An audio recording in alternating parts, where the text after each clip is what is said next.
ইলমের শিক্ষা এমন এক শিক্ষা, আল্লাহর নবীর জীবিত অবস্থা থাকাকালীন সময়ে একটা পরিবারে দুইজন ভাই ছিল।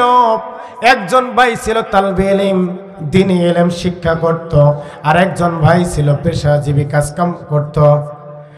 এই পেশাজীবী ভাই রাসূলের দরবারে গিয়ে রাসূলকে ডাক দিলেন, ইয়া রাসূলুল্লাহ, ইয়া হাবিবাল্লাহ, আমার একজন ভাই আছে, দুনিয়ার কাজকর্ম করে না, সংসারের প্রতি তার কোনো ভ্রুক্ষেপ নাই, কাজকর্মের প্রতি কোনো তার মোহ নাই, সে শুধু ইলম শিক্ষা করে, দ্বীনি ইলম, তালবে ইলম, সে কোরআন হাদিসের জ্ঞান ছাড়া আপনার দরবার ছাড়া থাকতে চায় না। এবার নবী ডাক দিয়ে বলে, ও আমার সাহাবীর ভাই, শুনে নাও, তুমি যার ব্যাপারে নালিশ করতে আমার কাছে এসেছো, শুনে রাখো, তোমার ওই তালবে ইলম ভাইয়ের কারণেই তোমার আজকে রিজিকের ব্যবস্থা আল্লাহ করে দিয়েছে। লাআল্লাকা তুরজাকু বিহি, লাআল্লাকা তুরজাকু বিহি, তুমি যার নালিশ আমার কাছে করছো, তুমি কাজকর্ম করো আর তোমার ভাই তালবে ইলম, দ্বীনি ইলম শিক্ষা করে, এখন তুমি বলতেছো সে তো দুনিয়ার কাজকর্ম করে না, সে ইলম নিয়ে ব্যস্ত হয়ে পড়েছে। আর আল্লাহর নবী বললেন, তুমি যে কাজকর্ম করো, পেশা, তোমার যে চাকরি বাকরি আছে, এই চাকরি বাকরির বরকত, রিজিক তোমার ওই তালবে ইলম ভাইয়ের কারণে। জোরে বলেন না সুবহানাল্লাহ। সম্মানিত প্রিয় ভাইয়েরা আমার, আল্লাহর কাছে কে প্রিয়, এই সাবজেক্টের উপরে আমার আলোচনা হচ্ছে। আল্লাহ রাব্বুল আলামিনের কাছে কি সবচেয়ে প্রিয়? আল্লাহর নবী এখান থেকে কি বুঝাতে চাইলেন? তোমার যে রিজিক, এটা কার কারণে আসে? তালবে ইলমের কারণে আসে। কথা বলে না? আল্লাহর নবী বলছেন, মান খরাজা ফি তালাবিল ইলমি কানা ফি সাবিলিল্লাহি হাত্তা ইয়ারজিআ, যে ব্যক্তি ইলম অর্জনের জন্য বাড়ি থেকে বের হয়ে গেল, ওই ব্যক্তি ফিরে না আসা পর্যন্ত আল্লাহর জিম্মায় চলে গেল, আল্লাহ তার জন্য যথেষ্ট হয়ে যাবে। একই পরিবার থেকে একজন বাড়ি থেকে বের হয় সুন্দর পাঞ্জাবি টুপি পরে, আর একজন বাড়ি থেকে বের হয় টাই স্যুট শার্ট পরে। বলেন তো, এই দুই সন্তানের মধ্যে আল্লাহর কাছে কে সবচাইতে প্রিয়? আপনারা যে কত কষ্ট করে বলতেছেন যে টুপিওয়ালা, টুপিওয়ালার দেখলেই সমস্যা। কথা বলে না, ঠিক কিনা? টুপিওয়ালা দেখলেই কি সমস্যা? আমি মনে করি যাদের টুপি দেখলে সমস্যা, এদের ঈমানে অ্যালার্জি আছে। এরা আওয়াজ দিয়ে বলে না, ঠিক কিনা? ঈমানে অ্যালার্জি আছে। এই কোরআন এবং হাদিসের আলোচনা সহ্য হয় না, তাদের অ্যালার্জি আছে। যাদের, কথা বলে না, ঠিক কিনা? অ্যালার্জি যাদের আছে, কোরআন হাদিস তাদের সহ্য হবে না। দুধ হচ্ছে আইডিয়াল খাদ্য, আইডিয়াল ফুড। দুধের মধ্যে সব প্রকারের ভিটামিনের উৎস পাওয়া যায়, এই জন্য দুধকে কি বলা হয়? আইডিয়াল ফুড, এটা আদর্শ খাবার। কিন্তু ডাক্তার যখন প্রেসক্রিপশন লিখে দেয়, বলে যে এটা ডায়রিয়া রোগীর জন্য মোটেও উপযোগী নয়। দুধ ডায়রিয়া রোগীর জন্য কি নয়? উপকারী নয়। প্রিয় ভাইরা, যেই দুধের মধ্যে সব ভিটামিন বিদ্যমান, অথচ ডায়রিয়া রোগীর জন্য কি নিষেধ। ঠিক তেমনি আমি যে আয়াত তিলাওয়াত করেছি, ওয়া নুনাজ্জিলু মিনাল কোরআন মা হুয়া শিফাউ ওয়া রাহমাতুল লিল মুমিনিন, এই কোরআন হচ্ছে তোমাদের জন্য সকল রোগের মহা ঔষধ। আল্লাহু আকবার। এই কোরআন হচ্ছে তোমাদের জন্য মহা ঔষধ। কি প্রয়োজন? ব্যক্তিগত জীবন, পারিবারিক জীবন, রাষ্ট্রীয় জীবন, অর্থনৈতিক জীবন, মাশরিক থেকে মাগরিব পর্যন্ত, সুন্দরবন থেকে বান্দরবন পর্যন্ত, ইঞ্চি ইঞ্চি মাটির যা প্রয়োজন আল্লাহ রাব্বুল আলামিন এই কোরআনুল কারীমে কমপ্লিট কোড অফ লাইফ করে দিয়েছেন। কথা বলেন ঠিক কিনা? আল্লাহ রাব্বুল আলামিনের কাছে সবচেয়ে প্রিয় ব্যক্তিকে কোরআন এবং হাদিস থেকে আলোচনাটা জানতে হবে, কার আল্লাহর কাছে সবচাইতে প্রিয়। আল্লাহ রাব্বুল আলামিন এই পৃথিবীতে কোরআনুল কারীম নাজিল করার পর সর্বপ্রথম মুসলমানের কাছে যে বার্তা দিলেন, মেসেজ দিলেন, এই মেসেজটা হলো ইকরা, পড়ো, রিড অ্যান্ড রিড। কি বলেন আপনারা? আল্লাহ পাক সর্বপ্রথম যে কোরআন নাজিল করলেন, সর্বপ্রথম জায়াত নাজিল করলেন, এটা হচ্ছে কি বলেন? ইকরা, পড়ো তোমার প্রভুর নামে,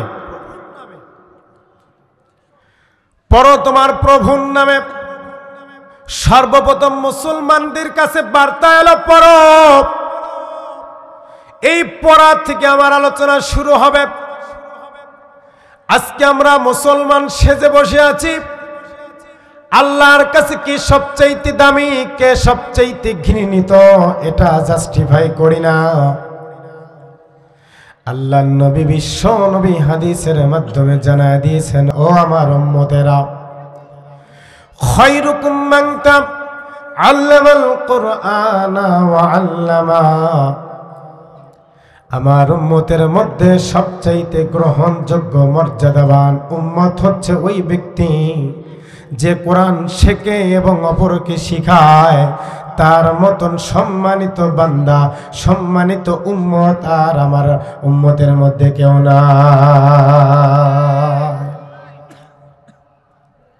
আল্লাহর নবীর হাদিস থেকে জানতে পারলাম, খায়রুকুম মান তাআল্লামাল কুরআনা ওয়া আল্লামা, আল্লাহর কাছে সবচাইতে সর্বোত্তম বান্দা হলো ওই ব্যক্তি যে কোরআন শেখে এবং শিক্ষা দেয়। শিক্ষা করে এবং শিক্ষা দেয়। শিক্ষা এমন একটা বিষয়, এমন একটা জিনিস,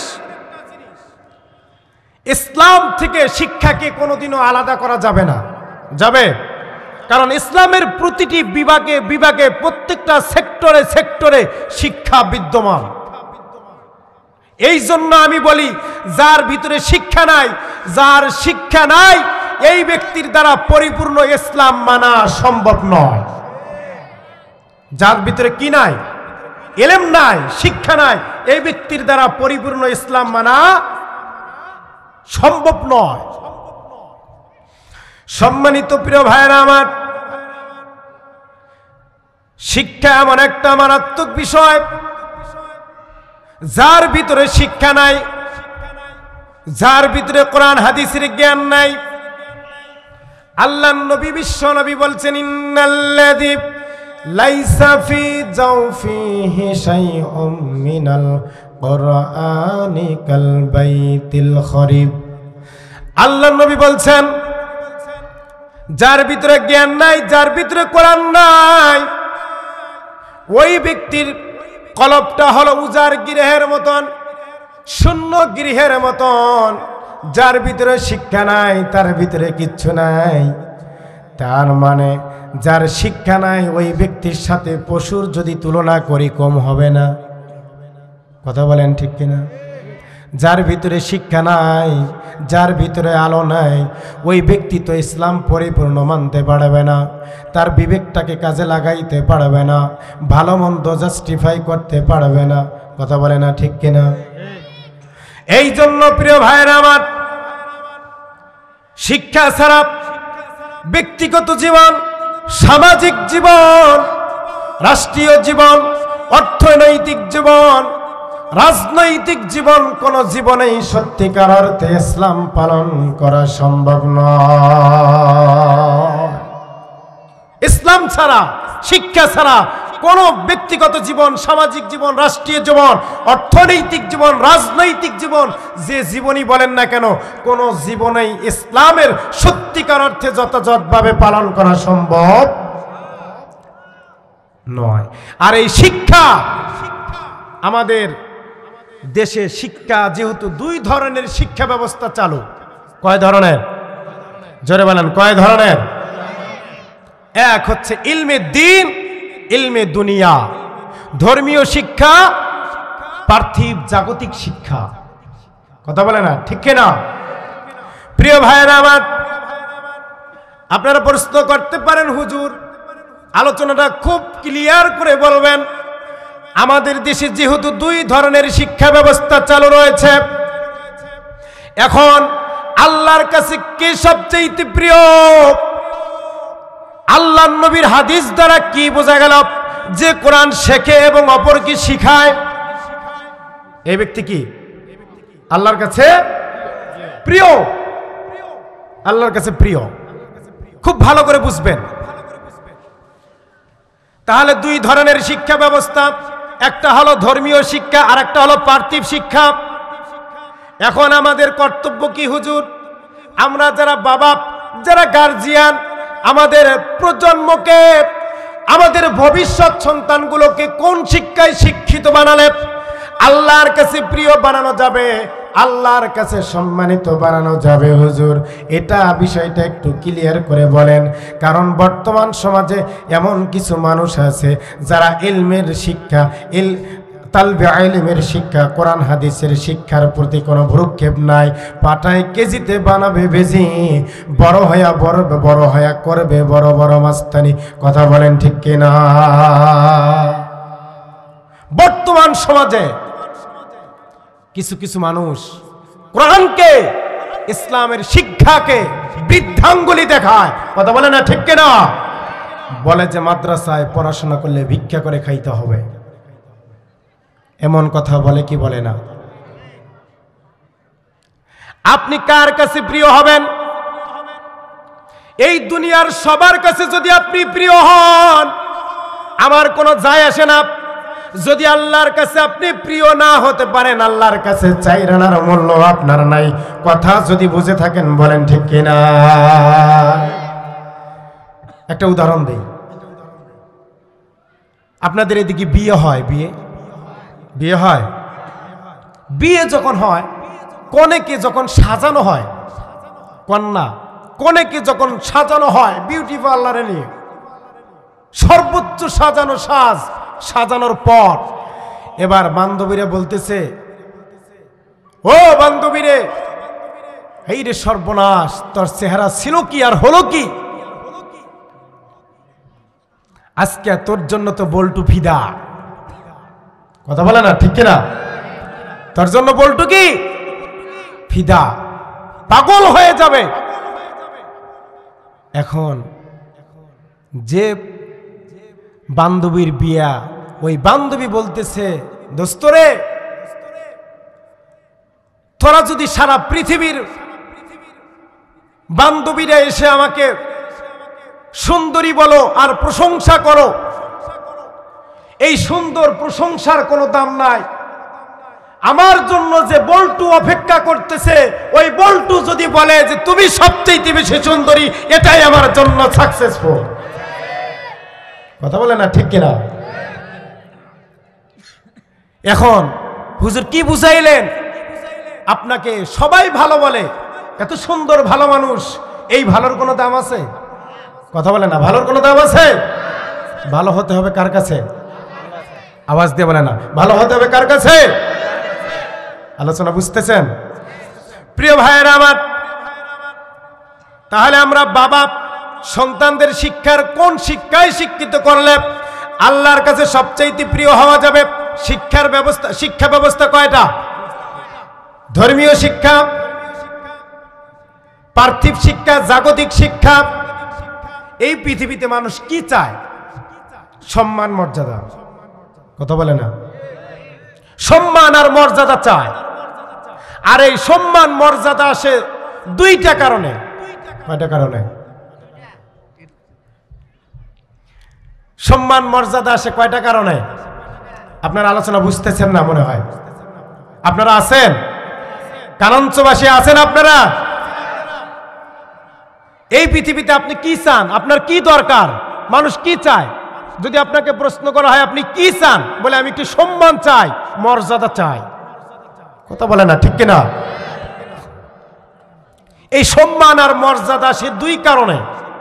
কয় কারণে? এক হচ্ছে টাকা পয়সা, অর্থের কারণে। দুই নম্বরে আসে শিক্ষার কারণে। অর্থের কারণে সম্মান, শিক্ষার কারণে সম্মান, দুটোই সম্মান। অর্থ যাদের আছে, টাকা পয়সা যাদের আছে, সম্মান আছে না নাই? জোরে বলে না, আছে না নাই? আর কিছু কিছু মানুষ আছে, অর্থ নাই, টাকা পয়সা কিচ্ছু নাই, কিন্তু শিক্ষা আছে, যার ভিতরে এলেম আছে, এদেরও মান সম্মান মর্যাদা আছে না নাই? প্রিয় ভাইরা আমার, আলোচনাটা গভীর মনোযোগ দিয়ে শুনবেন। এই যে দুই ধরনের শিক্ষা ব্যবস্থার মধ্যে ধর্মীয় শিক্ষা আর জাগতিক শিক্ষা, পার্থিব শিক্ষা, মানুষের মান সম্মান মর্যাদা চাওয়া লাগে, মান সম্মান দেওয়া লাগবে। সম্মান আর মর্যাদা পেতে গেলে দুইটা কারণে সম্মান আর মর্যাদা আসে। একটা হলো সম্পদের কারণে, আর একটা হলো শিক্ষার কারণে। এখন আমি যদি আপনাদের কাছে প্রশ্ন ছেড়ে দেই, ভাইরা আমার, এই পৃথিবীতে বলেন তো আপনারা কোন মর্যাদা চান, কোন সম্মান চান? শিক্ষার কারণে যে সম্মান, না অর্থের কারণে যে সম্মান? এটা মুখের কথা বলতেছেন, এটা কিসের কথা বলতেছেন? মুখের কথা বলতেছেন যে শিক্ষার সম্মান চায়, শিক্ষার মর্যাদা চায়, কিন্তু না, সবাই কয় কি, আমার যদি একটু টাকা পয়সা হতো। কথা বলে না, কথা বলে না। প্রিয় ভাইয়েরা আমার, গভীর মনোযোগ। অর্থের কারণে যে সম্মান আর মর্যাদা পাওয়া যায়, এইটা চিরজীবন মানুষের কাছে থাকে না।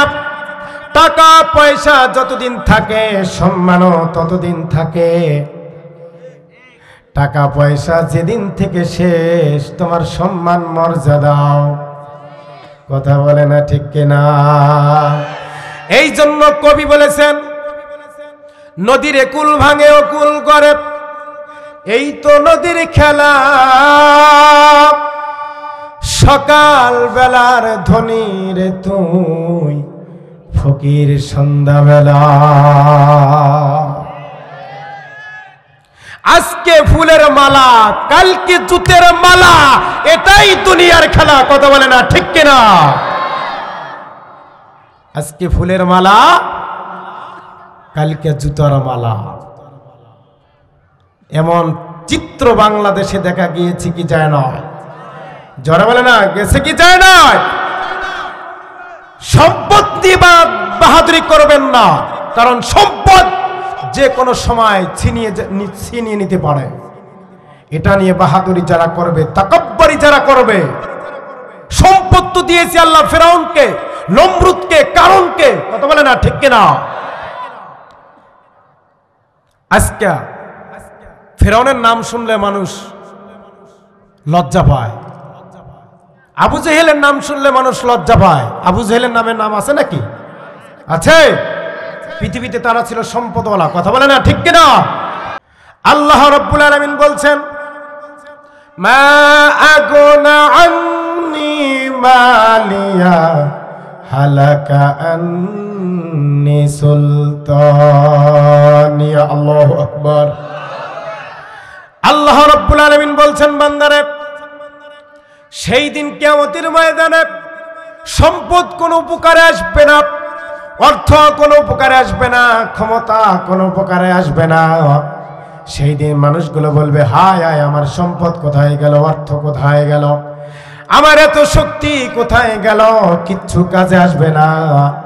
কিন্তু মানুষ যদি শিক্ষা অর্জন করে, এই শিক্ষার কারণে মানুষ মরে যাওয়ার পরেও যুগ যুগ ধরে ওই ব্যক্তির সুনাম মর্যাদা মানুষের কাছে থাকবে কি থাকবে না? যুগ যুগ ধরে থাকবে। এটা কিসের মর্যাদা থাকবে? জোরে বলে না, শিক্ষার মর্যাদা থাকবে। তাহলে এখন আপনাদের কাছে বিষয়টা যেহেতু ক্লিয়ার, বলেন তো, হাত তুলে দেখাবেন, আপনারা শিক্ষার সম্মান চান না সম্পদের সম্মান চান? হাত তোলেন। সম্পদের সম্মান কারা কারা চান? সম্পদের সম্মান চান না আপনারা? চান না?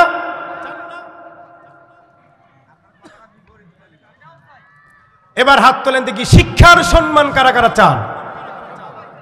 মাশাআল্লাহ, আল্লাহু আকবার বলেন, আমিন। আলোচনা বুঝতেছেন? ভালো লাগতেছে? আমার কথা বোঝা যায় তো? বোঝা যায়? ওই যে চিটাগাং দোস্ত আর নোয়াখাইল্লা দোস্ত, চিটাগাঙ্গে দোস্ত আইছে, নোয়াখালী আইছে। তো নোয়াখালীতে আসার পরে দোস্তর সাথে সন্ধ্যাবেলায় বাজারে গেছে। আমাদের এখানে পানি আর ওখানে চিটাগাঙ্গে কি জোরে বলে না হানি, এখানকার পানি চিটাগাঙ্গে হানি। তো চিটাগাঙ্গের দোস্ত নোয়াখালীতে আইছে, নোয়াখালীতে এসে বাজারে গেছে, সন্ধ্যাবেলায় দোস্তকে বাজারে নিয়ে ঘুরতে গেছে। এক দোকানের সামনে যায় বলতেছে, ভাই আপনার দোকানে হানি কত টাকা? হানি আপনার দোকানে হে কত করে? হে বোঝেন না? হে কত করে? দোকানদার বলতেছে, ভাই আমার দোকানে তো হে নাই। বলতেছে, ভাই আমি দেখতেছি আপনার দোকানে হে আছে। দোকানদার বড় বিপদ, ভাই তোর পাও ধরি, মা পোচাই, আমার দোকানে আমার জীবনে বাপও হে বেছে নাই, আমিও হে বেছি না। বলতেছে, প্রিয় ভাই আপনি রাগ করবেন না, আমি দেখতেছি আপনার দোকানে হে আছে, আপনি বলতেছেন হে নাই, হে বিক্রিও করি না। এবার বলতেছে, ভাই আপনার এলাকার পানি আমার চট্টগ্রামে যায় যদি হয়, পানি যদি ওখানে যায় কি হয়? হানি হয়। তা আমার চট্টগ্রামের পেঁপে এখানে তো হে হওয়া কত দরকার? কথা বলে না, ঠিক কিনা? এখানকার পানি ওখানে যদি হানি হয়, তো ওখানকার পেঁপে এখানে তো হে। কথা বলে না, ঠিক কিনা? তা আমার আলোচনা, আমি তো আপনাদের এলাকার না, দূর থেকে এসেছি, আলোচনা কি হে না পেঁপে? কথা বলে না, আলোচনা কি হে না পেঁপে? সম্মানিত প্রিয় ভাইয়েরা আমার, এই দুই সম্মান আর মর্যাদার মধ্যে আমরা চাই হলো শিক্ষার মর্যাদা। কথা বলে না, ঠিক কিনা? সম্মানের মর্যাদা, সম্পদের মর্যাদা আমরা চাই না, কারণ এই সম্পদ আমার আপনার জন্য চিরস্থায়ী নয়। আজকে সম্পদ আমার কাছে আছে, কালকে আমার কাছে থাকবে না, আমার ছেলের কাছে চলে যাবে, কালকে ছেলের কাছে নাও থাকতে পারে, আরেকজনের কাছে সম্পদ চলে যাবে। এই জন্য সম্পদ স্থায়ী নয়, এটা ক্ষণস্থায়ী। কিন্তু শিক্ষার সম্মান আর মর্যাদা এটা বড় স্থায়ী। এটা শুধু এই জগতে নয়, আপনি যদি কোরআন শিক্ষা করার পরে শিক্ষা দিয়ে যান, এই শিক্ষা দেওয়ার কারণে এর মর্যাদা, এর সওয়াব আপনি কবরের মধ্যে বসে বসেও পাবেন। কথা বলেন ঠিক কিনা? মাগো তোমার একটি ছেলে মাদ্রাসাতে দিও, এই দুনিয়ার বুকে তুমি জান্নাত কিনে নিও। এর চাইতে কিছু আছে? মাগো তোমার একটি ছেলে মাদ্রাসাতে দিও, এই দুনিয়ার বুকে তুমি জান্নাত কিনে নিও। আল্লাহু আকবার বলেন। সম্মানিত প্রিয় ভাইরা আমার, ইলমের শিক্ষা এমন এক শিক্ষা, আল্লাহর নবীর জীবিত অবস্থা থাকাকালীন সময়ে একটা পরিবারে দুইজন ভাই ছিল। একজন ভাই ছিল তালবে ইলম, দ্বীনি ইলম শিক্ষা করত, আর একজন ভাই ছিল পেশাজীবী কাজকাম করত। এই পেশাজীবী ভাই রাসূলের দরবারে গিয়ে রাসূলকে ডাক দিলেন, ইয়া রাসূলুল্লাহ, ইয়া হাবিবাল্লাহ, আমার একজন ভাই আছে, দুনিয়ার কাজকর্ম করে না, সংসারের প্রতি তার কোনো ভ্রুক্ষেপ নাই, কাজকর্মের প্রতি কোনো তার মোহ নাই, সে শুধু ইলম শিক্ষা করে, দ্বীনি ইলম, তালবে ইলম। সে কোরআন হাদিসের জ্ঞান ছাড়া, আপনার দরবার ছাড়া থাকতে চায় না। এবার নবী ডাক দিয়ে বলে, ও আমার সাহাবীর ভাই, শুনে নাও, তুমি যার ব্যাপারে নালিশ করতে আমার কাছে এসেছো, শুনে রাখো, তোমার ওই তালবে ইলম ভাইয়ের কারণেই তোমার আজকে রিজিকের ব্যবস্থা আল্লাহ করে দিয়েছে। লাআল্লাকা তুরজাকু বিহি, লাআল্লাকা তুরজাকু বিহি। তুমি যার নালিশ আমার কাছে করছো, তুমি কাজকর্ম করো, আর তোমার ভাই তালবে ইলম, দ্বীনি ইলম শিক্ষা করে, এখন তুমি বলতেছো সে তো দুনিয়ার কাজকর্ম করে না, সে এলেম নিয়ে ব্যস্ত হয়ে পড়েছে।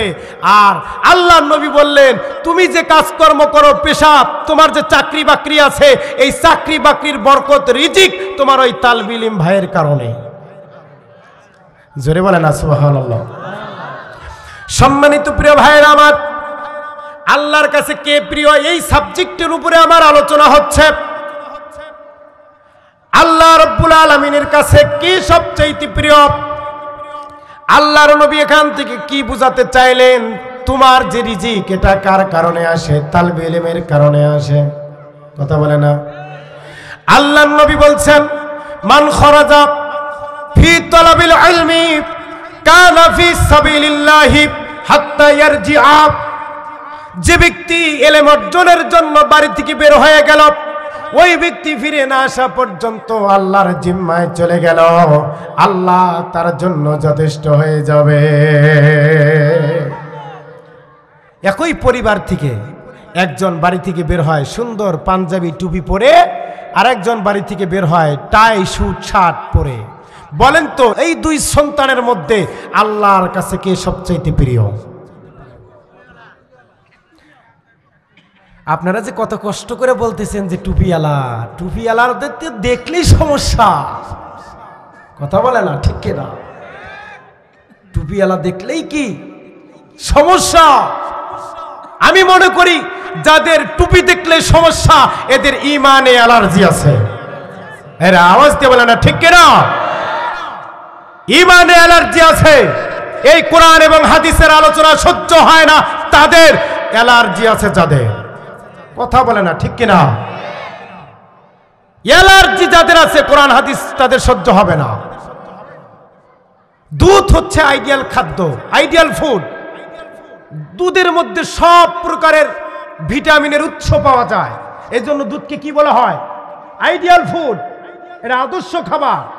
কিন্তু ডাক্তার যখন প্রেসক্রিপশন লিখে দেয়, বলে যে এটা ডায়রিয়া রোগীর জন্য মোটেও উপযোগী নয়। দুধ ডায়রিয়া রোগীর জন্য কি নয়? উপকারী নয়। প্রিয় ভাইরা, যেই দুধের মধ্যে সব ভিটামিন বিদ্যমান, অথচ ডায়রিয়া রোগীর জন্য কি নিষেধ।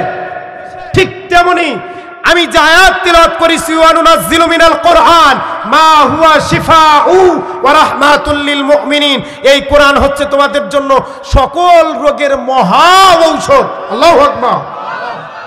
এই কোরআন হচ্ছে তোমাদের জন্য মহা ঔষধ। কি প্রয়োজন?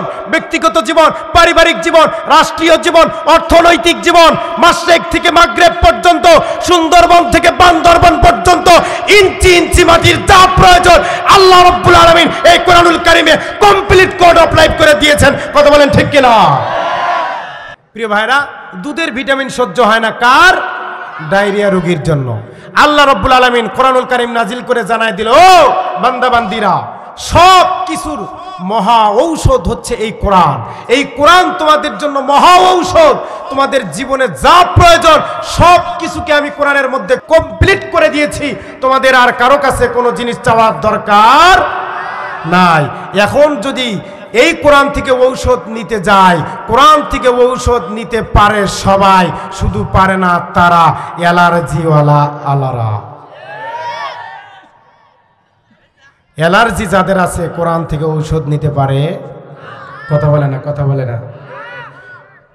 ঔষধ কোরআন সবাইকে দেয়, সবাইকে দেয়, শুধু যার অ্যালার্জি আছে তাকে দেয় না। কারণ অ্যালার্জি এমন এক রোগ, এমন এক ভয়ঙ্কর রোগ, বেগুনের ভর্তা খাইলেও চুলকায়, ঝোল খাইলেও চুলকায়, বেগুন দেখলেও চুলকায়। কথা বলে না, কথা বলে না, ঠিক কিনা? তেমন কিছু কিছু মানুষ আছে, এরা কোরআনওয়ালা মানুষ, টুপি পাঞ্জাবিওয়ালা মানুষ দেখলেই চুলকায়, চুলকায়, চুলকায়। কথা বলে না, কথা বলে না। প্রিয় ভাইরা, আলোচনা কিন্তু ছিল ওই যে দুইটা ছেলে বাড়ি থেকে বের হইল, একটা টুপি পাঞ্জাবি পরে আর একটা টাই শার্ট প্যান্ট পরে। দুইজন সন্তানের মধ্যে বলেন তো আল্লাহর কাছে কে প্রিয়? এই টুপিওয়ালা থেকে গেলাম, তাই না? তাই না? টুপিওয়ালা যদি আল্লাহর কাছে প্রিয় হয়, আল্লাহ বুঝিয়ে আপনার মস্কারা বুঝে না। আল্লাহ বুঝি আপনার ইয়ার কি বোঝে না? মাদ্রাসায় নিয়ে দেন যেটা চোখে দেখে না, রুহু চলে না। কি চলে না? রুহু চলে না। ওইটা নিয়ে দেয় হুজুর, এটা একেবারে পাক্কা একটা আজরাইল বানাই দিয়ে। কথা বলে না ঠিক কিনা? আর যেটা ভালো, মুটমুসান ভালো, চেহারা সুন্দর, হাইফাই, একেবারে এটা নিয়ে দেয়া স্কুলে ভর্তি করে, কয় বেটা ভালো করে পড়াশোনা কর, গরিব দুঃখী অসহায় মানুষ যারা আছে এদের রক্ত চুষে চুষে খাওয়া লাগবে তোকে। কথা বলে না ঠিক কিনা? সম্মানিত প্রিয় ভাইরা আমার, টুপিওয়ালা পাঞ্জাবিওয়ালা এই ছোট্ট বান্দা যদি আল্লাহর কাছে প্রিয় হয়, আল্লাহর নবী বিশ্ব নবী বলেছেন, কোন বান্দা যখন বাড়ি থেকে ইলমি দ্বীন শিক্ষা করার জন্য বাড়ি থেকে বের হয়ে মাদ্রাসার দিকে রওনা হয়ে যায়, আল্লাহর ফেরেশতারা ওই ব্যক্তির সম্মানের জন্য তাদের নূরের পর্দা বিছায়া দেয়। তালবি ইলমের জন্য ফেরেশতারা কি বিছায়া দেয়? নূরের পর্দা বিছায়া দেয় সম্মানের জন্য। শুধু তাই নয়, যত আশরাফুল মাখলুকাত বাদে যত প্রাণী আছে, গর্তের পিপিলিকা থেকে শুরু করে সাগরের মাছ পর্যন্ত, এমনকি ফেরেশতারা পর্যন্ত ওই তালবি ইলম ব্যক্তির জন্য দোয়া করতে থাকে। সম্মানিত প্রিয় ভাইয়েরা আমার, এটা কোন শিক্ষার কারণে? জোরে বলে না, কোন শিক্ষার কারণে? কোরআন শিক্ষার কারণে, কোরআনের সঙ্গে থাকার কারণে। এই সম্মান যদি হয়, তাহলে আমাদের কোন শিক্ষা অর্জন করা দরকার? কোরআনের শিক্ষা। কথা বলে না ঠিক কিনা? এখন কোরআনের শিক্ষা আমরা কিভাবে অর্জন করব? যুবকরা তো আজকে কোরআনের শিক্ষা অর্জন করে না। যুবকরা আজকে কোরআন শরীফ বাদ দিয়া মোবাইল শরীফ খতম করে। কথা বলে না, কথা বলে না ঠিক কিনা? যুবকরা আজকে কোরআন শরীফ আর হাত দিয়ে ধরে না, সারাদিন মোবাইল শরীফ হাতেই থাকে। আর কি কয় জানেন? কি বলে জানেন? তুমি যার লাগিয়া এমবি ভরো তার তো বাটন ফোন। এই যুবক আছে না নাই? কথা বলে না, যুবক আছে না নাই? তুমি যার লাগিয়া এমবি ভরো তার তো বাটন ফোন। ওরে কেমন করে বুঝবে রে সে, কেমন করে বুঝবে রে সে ডিজিটাল তোর মন। তুমি যার লাগিয়া এমবি ভরো তার তো বাটন ফোন। এমন যুবক আছে না নাই? যুবকরা কথা কয় না কে? মেসেজ দিলেছেন করে না, দেয় না তো রিপ্লাই। ভিডিও কলে বলবা কথা, ক্যামেরা তো নাই রে, ক্যামেরা তো নাই। ডিজিটাল এই যুগ জামানায়, ডিজিটাল এই যুগ জামানায় এনা লোক তার মন। তুমি যার লাগিয়া এমবি ভরো তার তো বাটন ফোন। মোবাইল শরীফ নিয়ে ব্যস্ত, এমবি তোলে, এমবি তোলে লাইলা মজনুর জন্য। কথা কয় না ঠিক কিনা? কোরআন আর পড়বে কখন? কোরআন ভালো লাগে না, সারাটা দিন মোবাইল শরীফ। কত খতম যে হয়, ফেরেশতারা কয় বেটা খালি মোরে দেখ, তোর ওই মোবাইল দিয়ে আযাব শুরু হবে। কথা বলে না, কথা বলে না। জসিমউদ্দিন মা ডাক দে বলে, জসিমউদ্দিন এদিকে আয়, তোর বাবা বাড়িতে নাই, যা তো 20টা টাকা নিয়ে যা। শীতের দিনে একটু সকালবেলায় ভত্তা ভাত্তি ভাত খাইতে ভালো মজা লাগে। কথা বলে না ঠিক কিনা? মা হাতের মধ্যে একটা বোতল ধরায় দিয়েছে, বাবারে যা একটু সরিষার তেল নিয়ে আয়। কি তেল? ঘুম থেকে মোবাইলটা সাথে নিয়েই ওঠে। খাওয়া নাই, নাস্তা নাই, পানি নাই, ব্রাশ নাই, কিচ্ছু নাই, চুলগুলো উস্কো খুস্কো যা আছে সব। ঘুম থেকে উঠেই ফোন শুরু হয়ে যায়, ফোনের সাথে খতম। এখন মা ডাক দিয়ে বলছে, জসিমউদ্দিন দোকানে যায় একটু সরিষার তেল নিয়ে আয়, একটু ভর্তা বানাবো। এখন দোকানদারের কাছে গিয়ে জসিমউদ্দিন যায় বলছে, ভাই তেল দেন, তেল দেন। এখন জসিমউদ্দিন ফোন টিপতেছে এইভাবে। হ্যাঁ, এখন দোকানে তো ভিড়, 2-4 জন থাকেই। টাকা 20 টাকা নিয়ে যাও, বোতল সামনে রাখে বলছে, ভাই তেল দেন। এখন 2-4 জন যখন চলে গেছে, ভিড় কমছে, এখন বলতেছে কি তেল? এ বলতেছে তেল দেন। এই গেল রে, এই গেল, এই ধর, এই ভাই এটা মার, এটা মার, এটা মার। আছে না নাই? আছে না নাই? এই যুবক আছে না নাই?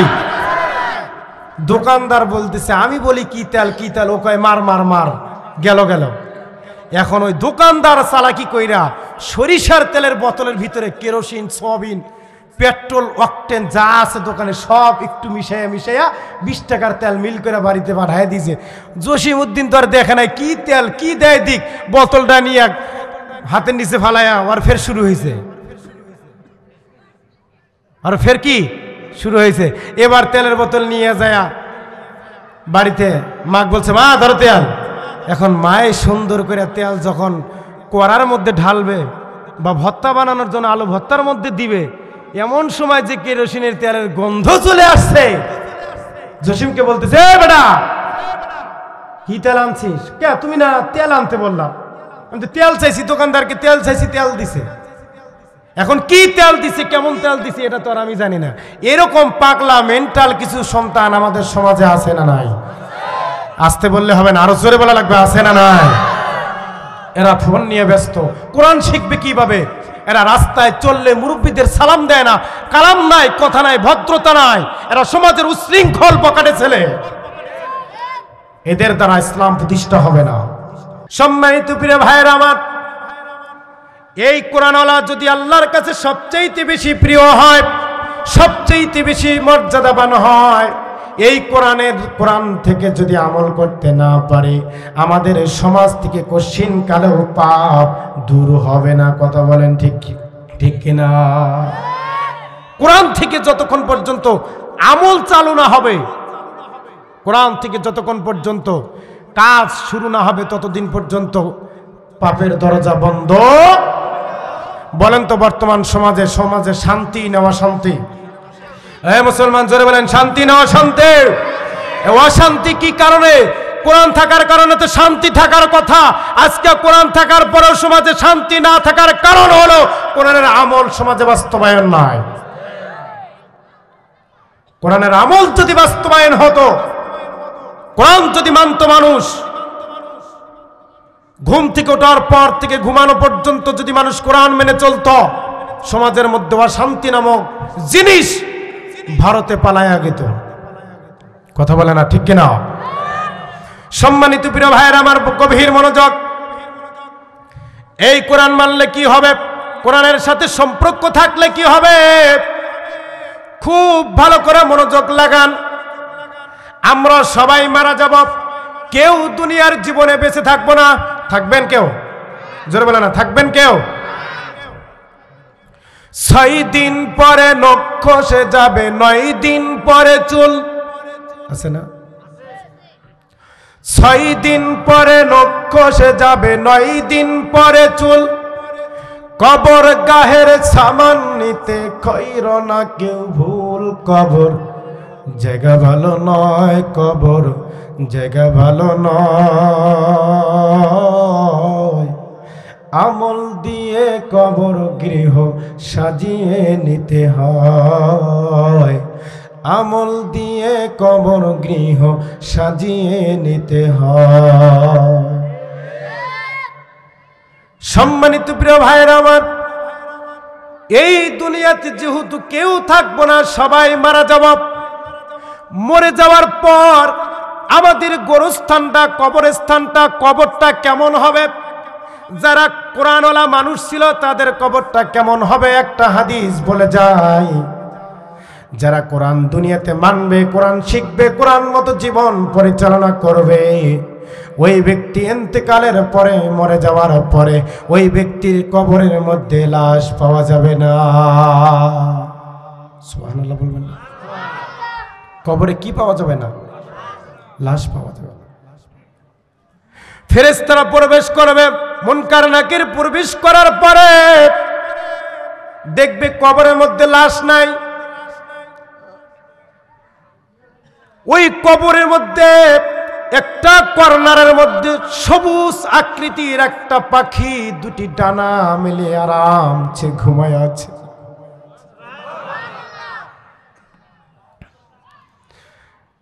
আজকে কোরআন সহ্য হয় না, কোরআন মানতে পারি না। আপনি যতই কোরআনের বিরোধিতা করেন না কেন, কোরআন ঠিকই কাল কিয়ামতের ময়দানে আপনার বিরুদ্ধে মামলা দায়ের করে দিবে। কথা বলে না ঠিক কিনা?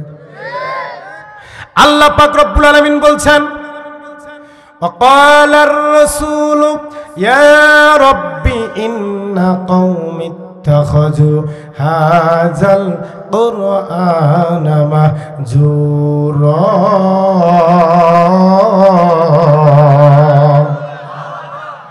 আল্লাহ রাব্বুল আলামিন বলছেন, কাল কিয়ামতের ময়দানে নবী ডাক দিয়ে বলবো, ও আমার রব, ও আমার আল্লাহ, এই যে আমার উম্মতগুলোকে দেখতেছেন, এই উম্মতরা আমার কোরআন মানত না, কোরআনকে মর্যাদা দিত না, কোরআনকে একটা তাবিজের কিতাব মনে করত, কোরআনকে মানুষ মরে যাওয়ার পরে খতমের কিতাব মনে করত, জীবন পরিচালনা করত মানুষের মন মতো, শুধু নামাজ পড়তো কোরআন দিয়া। আজকে আমি আপনার বিরুদ্ধে মামলা দিলাম, এদেরকে যেন জান্নাতে না দেওয়া হয়। এই কোরআনের মামলার কারণে বিশ্বনবী মামলা দিয়ে দিবে, এই মামলার কারণে কোরআন আপনাকে জাহান্নামে নিয়ে যাবে। কোরআন কোথায় নিয়ে যাবে? মামলা দিবে কে? নবী। মামলা দিবে কে? নবী। নবী যদি মামলা দেয়, যার সুপারিশ ছাড়া, যার কাল কিয়ামতের সুপারিশ ছাড়া আমাদের নাজাতের কোনো পথ নাই, ওই নবী যদি আমার আপনার বিরুদ্ধে মামলা দিয়ে দেয়, এই যে আমার উম্মত, এই উম্মত দুনিয়ার জীবনে কোরআন মানে নাই, আল্লাহ এই ব্যক্তিকে জাহান্নামে নিক্ষেপ করে। বাঁচার কোনো উপায় আছে? প্রিয় ভাইরা আমার, কবরের মধ্যে লাশ নাই, লাশ গেল কোথায়? সবুজ আকৃতির একটা পাখি ডানা মেলে বসে আছে। পাখিকে ডাক দিয়ে বলল, ও পাখি, ফুলান ইবনে ফুলান, কিছুক্ষণ পূর্বে অমুকের ছেলে অমুক যে মারা গেল, কবরের মধ্যে লাশ দাফন করলো, এই তো মাত্র কিছুক্ষণ আগেই দাফন করা হলো। আমরা তো সাথে সাথে কবরে ঢুকলাম, কবরে লাশ গেল কোথায়? এখনো আমরা সওয়াল জবাব করি নাই, কবরের মধ্যে প্রশ্ন করি নাই, মান রব্বুকা মা দীনুকা ওয়া মান নাবিয়ুকা, এই লাশ কোথায় গেল? সবুজ আকৃতির পাখি জবাব দিতেছে, ভাই জানি না, এত কথা জবাব দিতে পারবো না, আমি শুধু এতটুকুন জানি, তোমরা এখান থেকে আরশে আজিম থেকে কবরে আসছো এই ব্যক্তির সওয়াল জবাব নেওয়ার জন্য। আমার মনে হয় তুমি ভুল কবরে প্রবেশ করেছো। সুবহানাল্লাহ। আমার মনে হয় ভুল কবরে প্রবেশ করেছো। তুমি মনে হয় জানো না, যেই ব্যক্তি দুনিয়ার জীবনে কোরআন মানে, ওই ব্যক্তির জীবনে, ওই ব্যক্তির কবরে মুনকার নাকির প্রবেশ করার কোনো ক্ষমতা নাই। ওই ব্যক্তির সমস্ত জবাব আল্লাহর পক্ষ থেকে কোরআন দিয়ে দেওয়া হয়। আমার মনে হয় তুমি ভুল কবরে ঢুকেছ। ফেরেশতারা ডাক দিল আল্লাহকে, রব, কোন কবরে ঢুকলাম? কবরে লাশ নাই, আছে একটা পাখি। এই পাখি তো বলতেছে আমরা ভুল কবরে ঢুকছি। এবার আল্লাহ ডাক দিয়ে বলে, আমার ফেরেশতারা, ওই পাখিটা ঠিকই বলেছে রে ফেরেশতারা, কারণ যেই ব্যক্তির কবরে তোমরা ঢুকছো, ওই ব্যক্তি দুনিয়ার জীবনে কোরআন মানতে গিয়া, কোরআনের রাজ কায়েম করতে গিয়া, কোরআনের আমল করতে গিয়া বাড়িতে একটা রাত ভালো করে ঘুমাইতে পারে নাই। তুমি যেই ব্যক্তির কবরে ঢুকছো রে ফেরেশতারা, ওই কবরের ব্যক্তি কোরআন মানার কারণে বাড়িতে থাকতে পারে নাই, হাজার হাজার মামলা দিয়া হয়রানি পেরেশানি, দুনিয়াতে একটু শান্তি পায় নাই। এই জন্য আল্লাহর নবী বলছেন, যেই ব্যক্তি কোরআন মানবে, ওই ব্যক্তি মৃত্যুবরণ করার সঙ্গে সঙ্গে, কবরস্থ করার সঙ্গে সঙ্গে, আফিরুশু বিল জান্নাহ, ওই ব্যক্তির কবরটাকে জান্নাতের বাগান বানায়া দিবে। কি বানায় দিবে? জান্নাতের বাগান বানায় দিবে। এবার সবুজ আকৃতির পাখি বলতেছে, ও ফেরেশতারা চলে যাও কেন? দাঁড়াও, তোমাদের সাথে কথা আছে। কি কথা? ওই ফেরেশতারা, তোমরা যদি আরশে আজিম থেকে এত দূর পর্যন্ত আসতে পারো মুনকার নাকির সওয়াল জবাব করার জন্য, মাত্র 3.5 হাত উপর থেকে, জমির উপর থেকে যেই ব্যক্তি কোরআন মানতে গিয়ে জীবনে খায় নাই, ঘুম নাই, আরামাইশ কিচ্ছু নাই, ওই ব্যক্তি কোরআন মানতে গিয়া আজকে ওই ব্যক্তি মাত্র 3 হাত মাটির নিচে চলে আসার কারণে আমি কোরআন কিভাবে তার সাথে বেঈমানি করি। আমি যে সবুজ আকৃতির পাখি, এটা আমি পাখি না, এটা আমি আল্লাহর কোরআন। এটা কি? আমি আল্লাহর কোরআন। কোরআনের সম্মান মর্যাদা আছে না নাই? জোরে বলেন আছে না নাই? এই কোরআন যতদিন থাকবে পৃথিবী ততদিন থাকবে, কথা বলে না ঠিক কিনা? তুমি যতই কোরআন মানতে অস্বীকার করো, যতই তোমার খারাপ লাগুক, তোমার মতন অনেক স্বৈরাচার, অনেক অহংকারী পৃথিবীতে এসেছে, কেউ টিকতে পারে নাই। কোরআন নিয়ে রাজনীতি করবা না, কোরআন আমাদের কলিজা, কথা বলে না ঠিক কিনা? এই কোরআন ওয়ালারাই হচ্ছে আল্লাহর কাছে কি সবচেয়ে প্রিয়। আল্লাহর কাছে এখন বলেন তো প্রিয় হওয়া দরকার আছে না নয়? আরো জোরে বলেন আছে না নাই? এই প্রিয় হওয়া যাবে কোথায়? আল্লাহর কাছে এই প্রিয় ফেরেশতারা নূরের পর্দা বিছায়া দিবে। কোরআন শিখতে এসে মানুষ কত কষ্ট করে, ফ্লোরে শুয়ে শুয়ে থাকে, লেপ নাই, তোষক নাই। আমরা যখন পড়ছি হাইরে কষ্ট। এই যে কনকনে শীতের মধ্যে ঠান্ডা ফ্লোরের উপরে একটা খেতা বিছায়া কোরআন তেলাওয়াত করা, কোরআনের শান মান আমরা মনে করি এটা নিছক কোরআনের ভালোবাসার কারণে, কথা বলে না ঠিক কিনা? ও মানুষ শোনো, আজকে তোমার সন্তান দামি দামি বিছানায় ঘুমায়, কিন্তু মাদ্রাসায় পড়ে থাকা ইয়াতিম সন্তানগুলো আল্লাহর নবীর হাদিস থেকে এটাই বেশি প্রমাণিত হয়। আজকে আপনার ওই টাকা পয়সার সম্পদওয়ালা সন্তানগুলো যে রিজিক পাচ্ছে, ঘুরে বেড়াচ্ছে, বাপের টাকায় মোটর সাইকেল কিনে 3 জন চড়ে চলতেছে, এটা সব কিছু সম্ভব এই ইতিমখানার বাচ্চাদের কারণে। আরে কথা বলে না ঠিক কিনা?